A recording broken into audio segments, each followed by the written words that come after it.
हम पूजा तो करते हैं, पंडित जी को भी अपने घर पे बुलाते हैं, लेकिन पूजा हमें करनी कैसी होती है?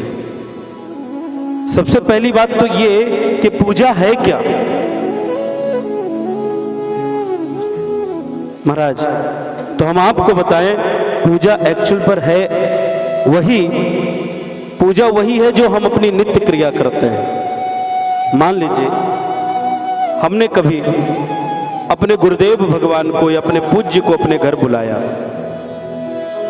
पूजा कैसे करते हैं आज हम आपको ये बता रहे हैं, आप ध्यान से सुने। हमने अपने कोई पूज्य को बुलाया तो पहले क्या करते हैं, हम ध्यान करते हैं कि आज हमें इसको बुलाना है। हमने निमंत्रण दिया, हमारे गुरुदेव भगवान आ गए, और जब आए तो हमने क्या किया, उनको बैठाया, बैठ गए, और बैठने के तत्पश्चात महाराज हमने उनके चरण पाद प्रक्षालन कराया, और पैर धुलाने के बाद हम लोग जब पैर धुलाने के लिए साबुन इत्यादि देते हैं, और स्नान पाद प्रक्षालन ये सब होने के बाद हम क्या करते हैं, उनको कुछ वस्त्र इत्यादि देकर भोजन के बाद दक्षिणा के बाद मुख शुद्धि इत्यादि देकर आराम करने के लिए बोलते हैं। तो जैसे हमारी नित्य क्रिया है वैसे ही एक देव पूजा है। पूजा कैसे करें, विषय ये है। पूजा करने के लिए सबसे पहले तो हम अपने देव घर में बैठे भगवान का ध्यान करना चाहिए।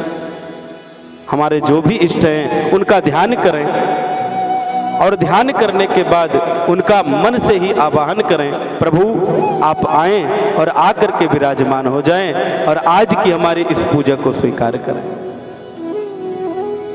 और जब आपके मन से परमात्मा आपके यहाँ पर आ गए तो आप क्या करेंगे, जो भी आपके यहाँ मूर्ति है, जिस छवि में आप परमात्मा को देखते हैं, उस मूर्ति को उठाइए, पहले जल से धुलिए।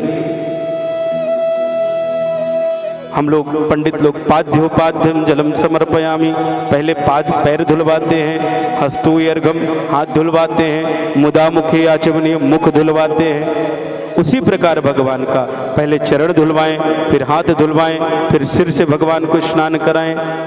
अगर आपको कोई ब्राह्मण करा रहे हैं तो श्लोक बोलेंगे, अगर ब्राह्मण नहीं है तो आप द्वादश अक्षर मंत्र का जप करते रहें, ओम नमो भगवते वासुदेवाय नमः।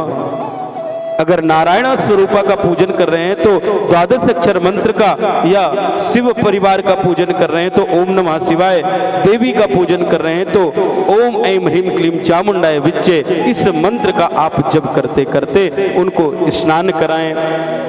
हम स्नान के बाद क्या करते हैं, वस्त्र पहनते हैं। उसी प्रकार हमें भगवान को भी वस्त्र पहनाना है। वस्त्र पहनने के बाद हम क्या करते हैं, तेल लगाते हैं। उसी प्रकार भगवान को भी अत्तर चढ़ाना है, सुगंधित तैल्याम। अत्तर के बाद हम अपने शरीर का खूब मेकअप करते हैं। उसी प्रकार भगवान को भी नेचुरल मेकअप करना होता है, हल्दी कुमकुम चंदन इत्यादि भगवान को टीका करें। और जब महाराज ये सब हो जाए तो भगवान को सुंदर सुंदर फूल से सजाना चाहिए।